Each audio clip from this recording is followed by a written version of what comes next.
오늘 기도하실 말씀은 사무엘상 20장 12절부터 23절까지입니다. 그 중에 17절입니다.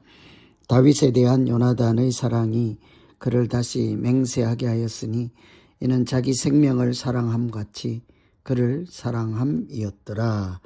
아멘. 사람이 다른 사람을 미워하고 질투하고 시기하고 그 결과로 죽이려고 하는 것 또는 죽이려고 하는 그런 정도의 생각, 참 나쁜 것이죠. 그런데 이것은 사실은 악한 사람만 그러는 것이 아니라 누구나 할 수 있는 일이죠. 그런데 정말 악한 사람은 한번 그런 시기, 질투, 미워하다 이런 것이 있으면서 누구나에게 있는 일인데 다시는 사랑하지 않는 사람, 한번 삐지면 절대 돌아서지 않는 사람, 한번 무슨 일이 있으면 절대 용서하지 않는 사람을 성경은 악한 사람이라 하죠. 모두 다 하나님의 용서함을 받은 자이기 때문이죠. 그래서 정말 악한 사람은 용서하지 않는 사람, 돌이키지 않는 사람이죠. 사울은 다윗에 대해서 죽이려고 하는 마음을 품었습니다. 그런데 이 날이 갈수록 더 심해지죠. 하나님께서 다윗을 지키시고 보호하시는 것을 보면서도 돌이키질 않습니다. 더욱더 그럴수록 더 죽이려고 하죠. 반면에 사울의 아들인 요나단은 정말 불가능할 것 같은 아름다운 우정, 사랑을 다윗에게 베푸는 것을 볼 수가 있습니다. 어떻게 이렇게 같은 아버지 아들 사이인데도 정반대로 했을까요? 특별히 요나단이 어떻게 그런 하나님의 사랑 같은 우정을 다윗에게 베풀 수 있었을까? 그 우정은 사실은 다윗에게 대한 사랑이지만 하나님에 대한 신뢰 표현이죠. 16절에 보시면 이에 요나단이 다윗의 집과 언약하기를 여호와께서는 다윗의 대적을 치실지어다. 이 요나단은 다윗의 대적을 하나님께서 치실 것이다. 다윗을 하나님께서 지키실 것이라.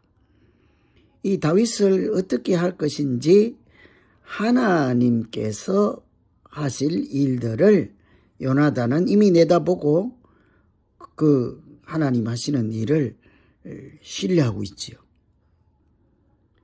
그것은 친구로서 정말 진심으로 사랑할 수 있는 까닭이지요. 비결입니다. 그와 함께하는 하나님을 보기 때문이죠.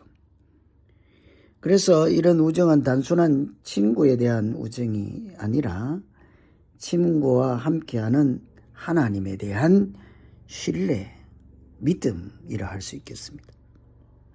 개인적인 욕구나 유익보다 그 친구에게 나타난 하나님의 뜻을 읽을 줄 알고 볼 줄 알고 하나님의 뜻을 따를 줄 아는 사람이 진정한 사랑을 베푸는 거죠.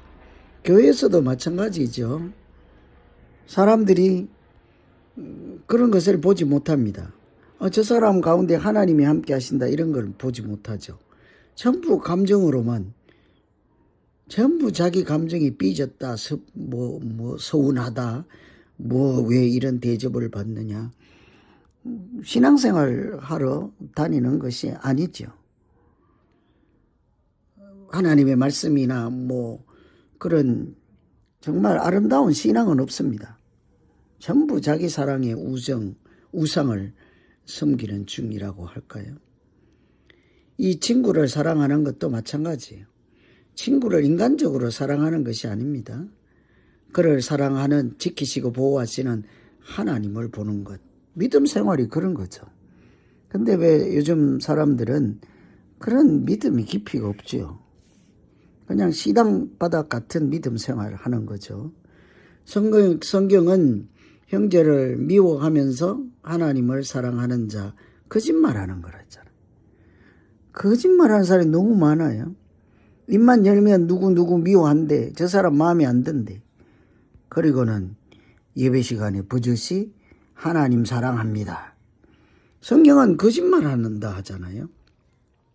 그래서 우리가 늘 신경 쓸 것은 사람을 보지 말고 그 사람과 함께하는 하나님을 보는 그런 영안이 열리고 그런 지혜가 있기를, 하나님이 그런 지혜를 주시기를 간절히 기원합니다. 두 번째는 이 우정은 하나님을 사랑하는 그 사랑의 반영이죠. 17절에 보면 요나단이 다윗을 사랑함으로 그로 맹세케 하였으니 이는 자기 생명을 사랑함 같이 그를 사랑함이라. 자기 목숨을 사랑하는 것처럼 다윗을 사랑했다. 예수님의 사랑이지요. 사울이 다윗을 죽이려고 하자 요나단은 그 다윗을 살리려고 피신시키려고 하죠. 그러면서 언약을 맺습니다. 그런데 거기에 보면 8절 또 22절 이런 데 보면 내 종에게 인자를 행하라. 인자를 내 집에서 영영히 끊어버리지 말라. 요나단이 다윗에게 앞으로 자비를 베풀어 달라 요청하는 거예요. 완전히 반대여야 하지 않겠습니까?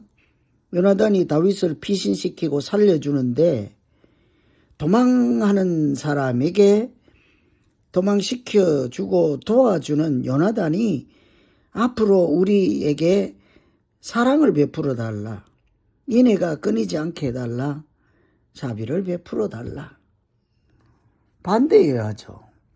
내가 살아날 수 있도록 잘 도피시켜주고 제발 나에게 긍휼을 베풀어 달라 하고 다윗이 간청을 해야 되는데 도망을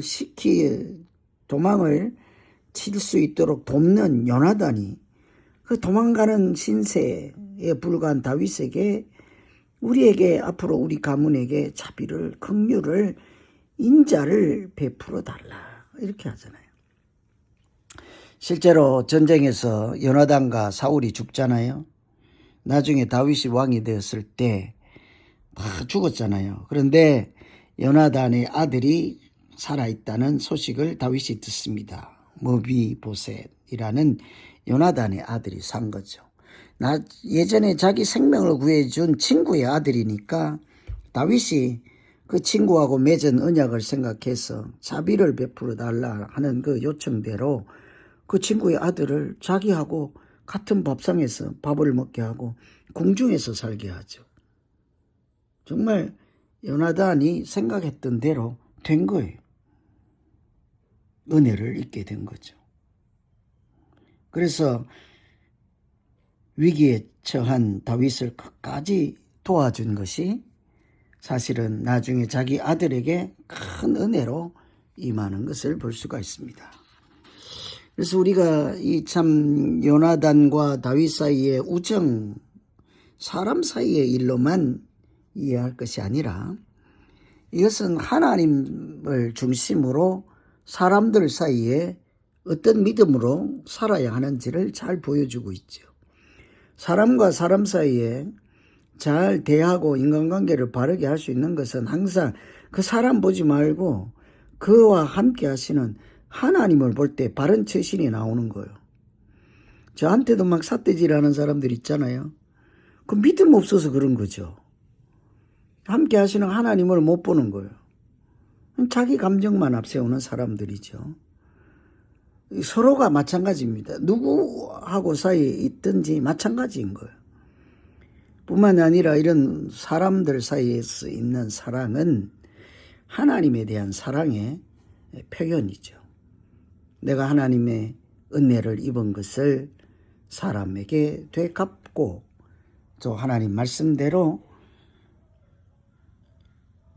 나를 사랑해 주신 그 하나님의 은혜로 사랑하며 사는 것이 믿음이죠.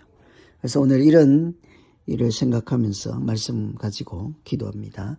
하나님 아버지, 다윗이 도망을 가는 신세가 되었습니다. 사울 왕이 죽이려고 할 때 그 아들은 아버지의 편을 들지 않고 믿음으로 다윗을 구원해 주는 것을 보게 되었습니다. 사람과 사람 사이의 일이 아니라 다윗과 함께 하시는 하나님의 뜻을 따라 자기를 돌보지 아니하고 인간적인 생각을 뛰어넘는 아름다운 우정과 사랑을 베푸는 그런 믿음이 하나님이 주신 믿음의 지혜인 것을 우리도 알게 하시고 이 세상에서 어떤 관계에서 어떤 사람과 더불어 살아갈지라도 항상 하나님과 관계 안에서 사람들을 대할 수 있게 하여 주시옵소서. 예수님 이름으로 기도합니다.